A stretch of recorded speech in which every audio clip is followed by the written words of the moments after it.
Conformément à la constitution béninoise, les députés à l'Assemblée nationale ont pour prérogative de voter des lois et de contrôler l'action du gouvernement. S'il existe plusieurs manières pour les élus d'exercer le contrôle de l'action du gouvernement, il en existe tout autant en ce qui concerne l'exercice de la prérogative du vote des lois au sein du Parlement. Plusieurs types de procédures législatives existent en effet dans la vie parlementaire et l'on ne les maîtrise pas toujours de l'extérieur. Et vous l'aurez donc compris, nous allons donc nous employer à vous les expliciter à l'occasion de ce rendez-vous télévisuel consacré à la pédagogie de l'action législative au sein du Parlement béninois. Et aujourd'hui, nous aurons donc pour point d'orgue la procédure législative ordinaire à l'Assemblée nationale du Bénin. Et pour nous entretenir à ce sujet, je reçois sur ce plateau Olusegun Tidjani Serpous. Bonjour.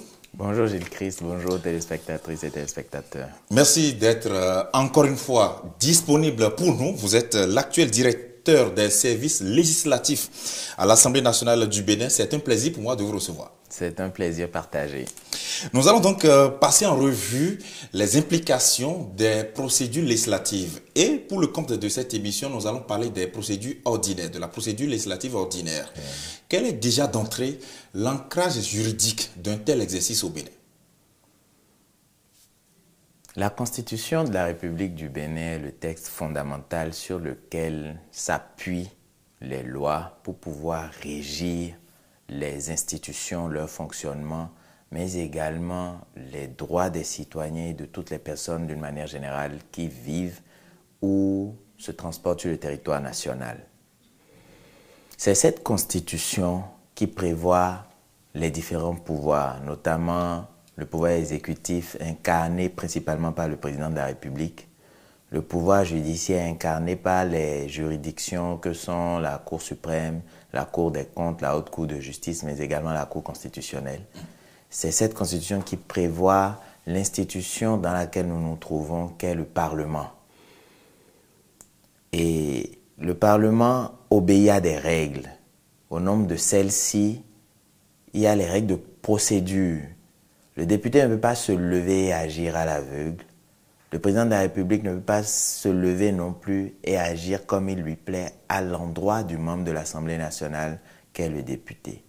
Nous, les techniciens qui accompagnons les députés à l'Assemblée nationale, sommes un peu leurs yeux et leurs oreilles pour leur rappeler ce que prévoit la Constitution, mais également ce que prévoit le règlement intérieur de l'Assemblée nationale, qui est la deuxième béquille des députés dans leur mission législative, mais également de contrôle de l'action du gouvernement. Comme vous l'avez dit à l'entame, nous allons nous consacrer au cours de la présente émission sur la procédure législative dans ses fondamentaux. Plus tard, je l'espère, nous aurons l'occasion d'aborder les procédures spéciales. Ce sera avec votre disponibilité et vous allez donc éclairer de votre lanterne l'opinion de nos téléspectateurs qui sont à l'heure actuelle très curieux de savoir la procédure législative ordinaire que les parlementaires suivent. Généralement, lorsque les députés se retrouvent au sein de l'hémicycle en séance plénière, on peut peut-être croire de l'extérieur que c'est la même procédure qu'on suit à tout moment. Et en fonction des différents tests, on peut être tenté de croire que c'est la même chose. Alors, on a parlé de la Constitution, vous avez évoqué le règlement intérieur. Que disent fondamentalement et précisément ces textes en régissant justement l'exercice de la fonction législative du député? La Constitution, appuyée par le règlement intérieur de l'Assemblée nationale, prévoit que les députés à l'Assemblée nationale se réunissent en session. Ça veut dire qu'il n'y a pas de session tout le temps. Les sessions ordinaires durent maximum 3 mois et il y en a 2 dans l'année. La première commence au cours de la première quinzaine du mois d'avril et prend fin donc au plus tard le 15 juillet du mois de l'année. La deuxième commence au cours de la deuxième quinzaine du mois d'octobre et prend fin au plus tard donc le 31 janvier de l'année suivante. Entre les deux, lorsque une session ordinaire est clôturée, les députés peuvent quand même se retrouver et exercer leur mission de vote de la loi et de contrôle d'action du gouvernement au cours de ce que l'on appelle les sessions extraordinaires qui doivent être, elles, appelés sur un ordre du jour très précis et qui doivent durer au maximum 15 jours. Il y a toujours par an au moins une session extraordinaire, celle qui est consacrée à l'étude et à la préparation du budget de l'Assemblée nationale, lequel budget est inséré tel quel dans le projet de loi de finances qui sera adopté au cours de la deuxième session ordinaire de l'année. Alors, la procédure législative telle qu'on la vit à l'Assemblée nationale ne prend pas forcément vie au Parlement. Lorsque l'initiative de la loi est du gouvernement, on parle d'un projet de loi, et la procédure législative commence bien en amont de l'Assemblée nationale, puisque le ministère initiateur ou la présidence de la République elle-même introduit un avant-projet de loi qui est examiné par les services gouvernementaux, qui est soumis au Conseil des ministres, lequel adopte le projet de loi, ainsi que le décret qui transmet ce projet de loi à l'Assemblée nationale. Tout commence par là, pour un projet de loi. Pour un projet de loi. Pour ce qui est d'une proposition de loi, c'est-à-dire l'initiative par un député, quel qu'il soit, parce que chaque député a l'initiative des lois, c'est l'article 105 de la Constitution, en même temps que le président de la République. Donc, l'article 57 de la Constitution et l'article 107 reprennent dans le premier alinéa plus ou moins les mêmes dispositions qui restituent que le président de la République a l'initiative des lois concurremment avec les membres de l'Assemblée nationale. Donc, le président de la République peut introduire un projet de loi, les députés peuvent introduire une proposition de loi. Lorsqu'il s'agit d'une proposition de loi, son point de départ, c'est naturellement un député, donc naturellement l'Assemblée nationale. Mais quand il s'agit d'un projet, la procédure législative ne prend pas vie au Parlement, elle s'amplifie au Parlement. Je dois également préciser que, quel que soit l'initiateur du projet ou de la proposition de loi, la procédure législative ne s'achève pas à l'Assemblée nationale, puisque une fois la loi adoptée, il faut la transmettre au président de la République pour promulgation. Et l'achèvement de la procédure législative, le clou de la procédure législative, c'est la promulgation et dans de rares cas, la décision de la Cour constitutionnelle qui déclare la loi exécutoire lorsque le président de la République a été mis en mesure de promulguer et qu'il ne l'a pas fait. Voilà, vous avez donc balayé ceci de façon panoramique, le cheminement que suit toute initiative de loi pour aboutir à une loi et pour entrer aussi en vigueur. Vous avez parlé de la promulgation tout à l'heure. C'est sûr que dans la suite de cette série d'émissions, nous reviendrons un peu pour voir de façon précise les paramètres qui encadrent la promulgation des textes de loi. Alors, vous avez parlé des initiateurs potentiels de la loi. Le gouvernement, d'une part, donc ça introduit un projet de loi. Il y a maintenant chaque député qui peut introduire une proposition de loi. Une fois que c'est fait, ou dans cette dynamique, quelles sont les conditions de recevabilité ou d'irrecevabilité d'une initiative de loi? Je vais être un tout petit peu plus précis. Le gouvernement n'introduit pas de projet de loi. La Constitution a prévu que c'est le président de la République. D'accord. C'est plus clair. Non, c'est le président de la République. Il ne prend pas cette initiative selon ses humeurs. Il prend cette initiative après avoir consulté les membres du gouvernement dont il est le chef, lesquels membres du gouvernement, ceux qui sont directement concernés par le test à soumettre à l'Assemblée nationale, contresignent le décret portant transmission à l'Assemblée nationale. Donc c'est le président de la République, d'une part, les membres de l'Assemblée nationale, donc les députés à l'Assemblée nationale, d'autre part, qui sont les seuls en République du Bénin à pouvoir initier la loi. Ça permet d'ouvrir la parenthèse en ce qui concerne même la procédure de contrôle de l'action du gouvernement. Oui. En réalité, c'est le président de la République qui est appelé à répondre devant la représentation nationale, mais il peut se faire représenter. Absolument. Il peut se faire représenter par le membre du gouvernement de son choix. Très bien. Donc, on revient maintenant sur ce qui concerne la procédure législative. Oui. Et je demandais tout à l'heure les critères de recevabilité ou d'irrecevabilité de l'initiative de la loi. Donc, du texte qui est encore à l'étape, s'il faut le dire, embryonnaire. Quelle est, on va dire, la forme ou le fond que doit présenter ce texte? Avant de répondre précisément à cette question, je vais faire encore une petite digression. Oui. Nous aimons la digression, puisque ça permet d'expliquer. Tout à fait. Le gouvernement qui accompagne le président de la République est l'exécutif. C'est lui qui va chercher les ressources pour déployer un projet qu'il a soumis au peuple et auquel le peuple a adhéré.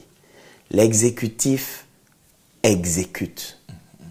Il envisage, planifie et exécute. Pour ça, il a besoin que le Parlement l'autorise à travers le vote du budget, mais à travers le vote d'une série de textes qui relèvent de la compétence exclusive du Parlement. Quand je dis compétence exclusive du Parlement, je veux dire qu'il y a une compétence qui n'est pas celle du Parlement. Et la Constitution de notre pays, notamment en son article 98, définit ce que nous appelons en langage technique le domaine de la loi. Le domaine de la loi, c'est que peut faire le Parlement. Et l'article 98 de notre Constitution est libellé en 2 alinéas. Le premier alinéa prévoit les matières qui sont expressément du domaine de la loi, tandis que le deuxième alinéa envisage les matières dans lesquelles la loi prévoit les principes fondamentaux pour laisser la main à l'exécutif pour la suite. Cet article 98 de la Constitution est ce que nous appelons, une fois encore dans notre jargon, le siège du domaine de la loi, mais n'est pas la seule disposition constitutionnelle qui envisage le domaine de la loi. Vous verrez à l'article 91 que les indemnités et autres avantages des députés sont prévus par la loi. Vous verrez à l'article 5 que le financement public des partis politiques doit être régi par la loi. Vous verrez, et si je ne m'abuse, à l'article 80, les conditions d'éligibilité, d'inéligibilité et d'attribution des sièges aux députés à l'Assemblée nationale. Ces matières-là qui sont expressément prévues par la loi, qui doivent plutôt être expressément prévues par la loi, ont été annoncées dans la Constitution, mais dans des articles autres que l'article 98. C'est pour dire... Mais que dit l'article 98, de façon ramassée peut-être? L'article 98, je serais malhonnête de dire tout ce qu'il contient sans le consulter expressément, mais c'est 2 grands volets. Le premier volet, c'est les matières expressément qui relèvent du domaine de la loi. Les droits fondamentaux, la souveraineté de notre pays, les professions judiciaires, magistrature, barreau, et officiers ministériels, donc notaires, huissiers de justice, officiers de justice, greffiers, etc. Nous avons du domaine de la loi les infractions qualifiées délits et les infractions qualifiées crimes, l'organisation judiciaire, l'impôt, son assiette et ses modalités de recouvrement et plein d'autres matières comme l'organisation territoriale, la loi électorale, etc. En revanche, le deuxième alinéa prévoit que la loi régit les principes fondamentaux dans certaines matières telles que l'éducation, telles que l'environnement, telles que la protection de la nature, telles que les télécommunications ou les transports, où la loi doit venir poser les balises, mais c'est la voie qui n'est pas législative qui vient tout repréciser. Je disais tantôt domaine exclusif de l'Assemblée nationale, parce que ce qui ne relève pas du domaine exclusif de l'Assemblée nationale est, au sens de l'article 100 de notre Constitution, du domaine réglementaire. Et le domaine réglementaire, c'est celui qui vient compléter le domaine législatif pour qu'on ait des actes normatifs. Lorsqu'il y a une loi, il faut ces décrets d'application. Eh bien, les décrets d'application sont du domaine réglementaire. Les arrêtés des ministres, les arrêtés des préfets, les décisions, les arrêtés des recteurs des universités, les notes de service qui créent des obligations normatives, tout cela relève du domaine réglementaire, alors que le domaine législatif, lui, c'est le domaine d'exclusivité du Parlement qui est prévu. Ça signifie que toute initiative législative doit forcément s'inscrire dans le domaine de la loi, tel que prévu par non seulement l'article 98 évoqué précédemment, mais les autres articles que contient la Constitution. Absolument. La Constitution a prévu que certaines matières sont prévues par la loi. Et c'est ces matières-là que nous examinons, et j'en reviens maintenant à la réponse précise à la question, lorsque se pose la question de la recevabilité. Est-ce que l'Assemblée nationale peut légiférer, c'est-à-dire faire son travail législatif lorsque la matière concernée ne relève pas du domaine de la loi? Nous avons vu il y a quelques années ici certaines personnes qui voulaient sécuriser l'ordre des architectes et urbanistes du Bénin qui ont proposé que cela se fasse sous la forme d'une loi. Mais manifestement, les ordres professionnels autres que ceux relevant du judiciaire n'ont pas été expressément prévus dans la Constitution. Ce texte n'était pas recevable. Le gouvernement en a pris acte et le projet a été retiré. Donc, la recevabilité consiste pour nous à apprécier si le texte peut valablement faire l'objet d'une étude en commission, d'un examen en séance plénière et d'une adoption. À quel niveau juge-t-on de cette recevabilité? Le président de l'Assemblée nationale est l'autorité compétente pour apprécier la recevabilité. Mais le président de l'Assemblée nationale, vous savez, la Constitution est bien faite. Elle anticipe un grand nombre de situations humaines. Le président de l'Assemblée nationale est un être humain. Il peut laisser passer des choses. Il ne s'agit pas de sa personne, mais des services techniques qui sont par derrière, qui doivent l'éclairer. S'il laisse passer, la commission saisie quant au fond du dossier peut relever l'irrecevabilité et recommander à l'Assemblée nationale de ne pas examiner ce texte. Exactement. Voilà, vous avez touché déjà quelque chose que j'allais demander. Vous avez parlé des cadres techniques qui appuient le président de l'Assemblée nationale. Oui. Généralement, on entend dans le règlement intérieur et parfois dans la Constitution l'expression « la table du président de l'Assemblée nationale » lorsque l'initiative de loi arrive sur la table du président de l'Assemblée nationale. De façon concrète, est-ce que cette table-là, c'est vous les techniciens, vous êtes le directeur des services législatifs, oui. Est-ce que c'est votre direction qui constitue le cœur de l'étude préliminaire du texte avant que ce texte ne soit jugé recevable pour continuer le processus? Oui, la table de l'Assemblée nationale dont on parle, c'est une image pour dire le dossier est transmis officiellement. Maintenant, quel est le circuit que suit ce dossier-là quand il arrive? Il y a le principe et il y a la façon dont le principe peut être mis en œuvre, mais d'une manière générale, depuis que, en tout cas, moi, je suis à l'Assemblée nationale, les choses se font d'une façon relativement satisfaisante et conforme au texte qui nous gouverne. Quand le texte arrive comme ça, le président de l'Assemblée nationale l'affecte à ses services techniques. Appréciez-moi si c'est recevable. Nous avons dit, est-ce que c'est du domaine de la loi? Oui, non. Quand c'est oui, premier niveau validé. Quand c'est non, deuxième niveau bloqué, automatiquement. Mais au-delà de la recevabilité par rapport à la matière, il y a un deuxième niveau de recevabilité lorsque nous avons une proposition de loi. J'ai dit tantôt, la proposition de loi, c'est l'initiative des députés. Un député peut initier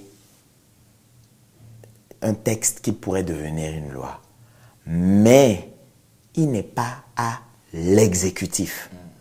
Il n'a pas conçu le programme de l'exécutif pour lui.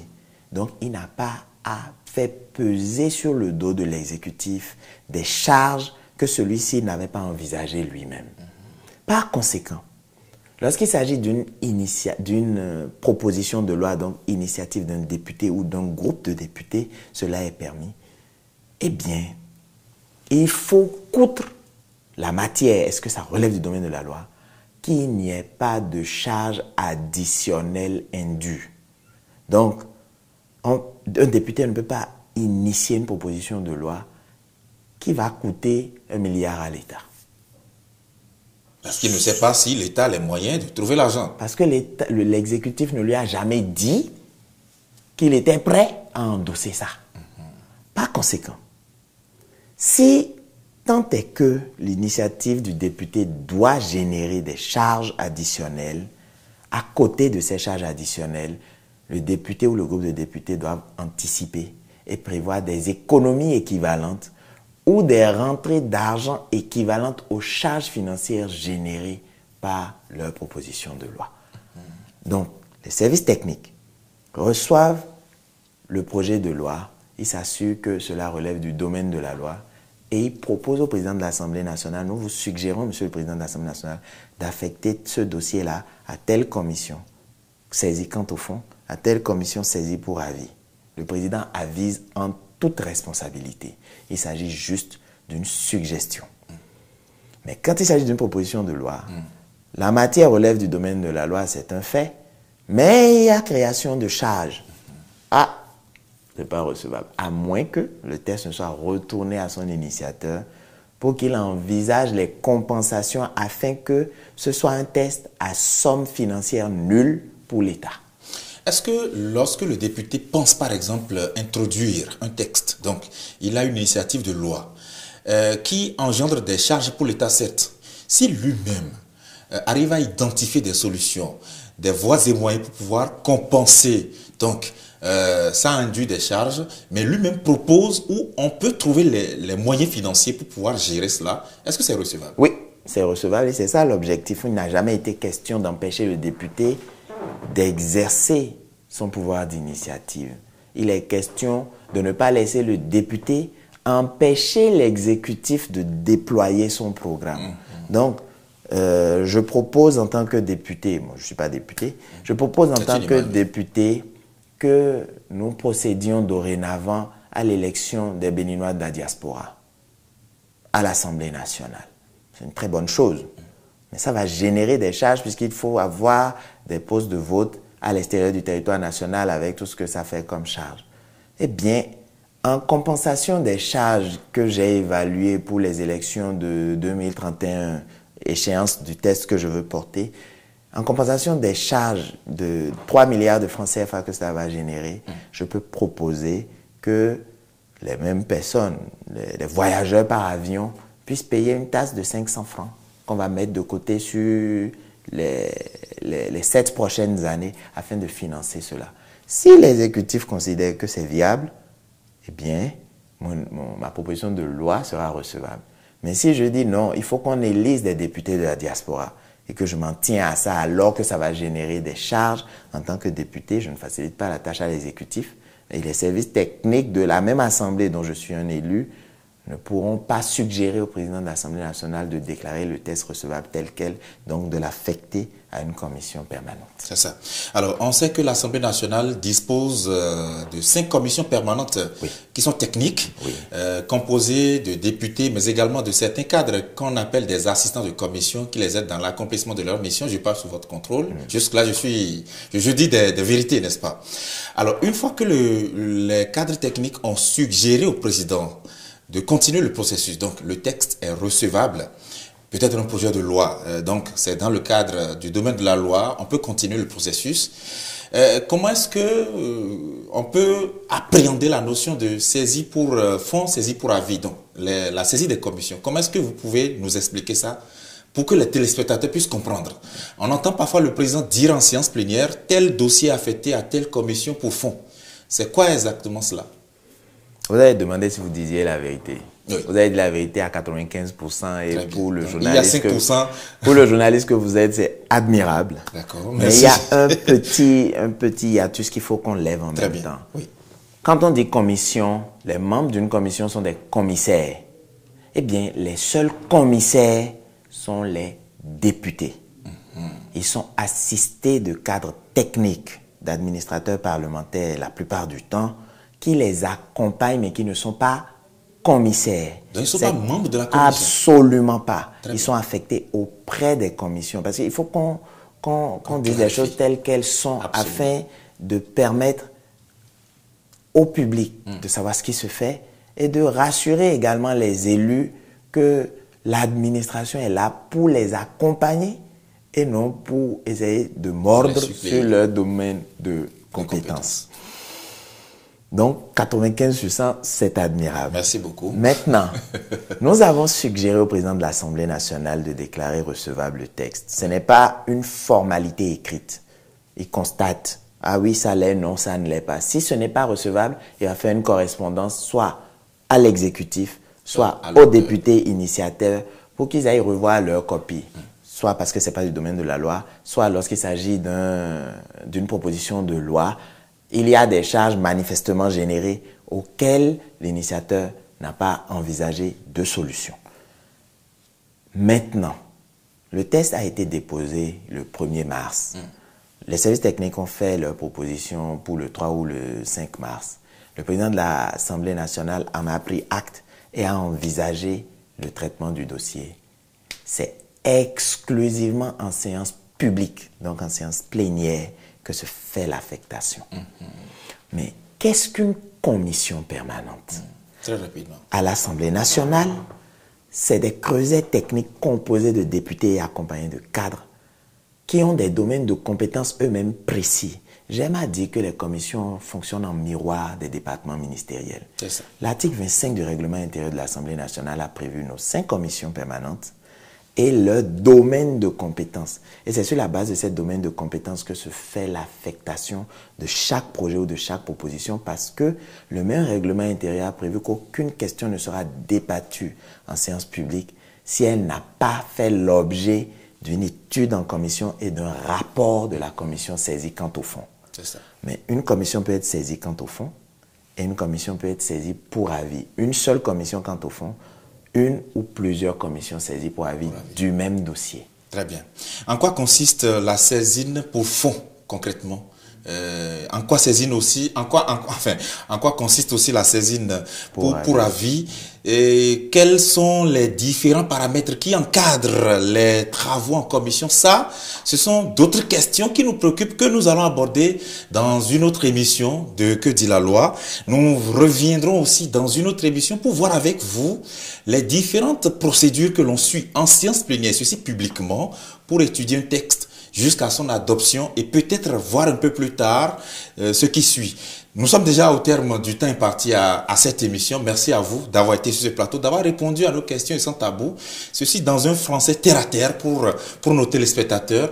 Olusegun Tidjani Serpos, directeur des services législatifs à l'Assemblée nationale. Merci d'avoir été là. Merci Gilles Christ, et j'espère que les amis comprennent un peu mieux chaque fois que nous passons pour essayer de les éclairer. Merci d'être venu répondre à nos questions pour éclairer donc ces téléspectateurs qui, je l'espère, ont été très nombreux à nous suivre, et on ne cessera jamais de les remercier. Merci de votre fidélité et à la semaine prochaine.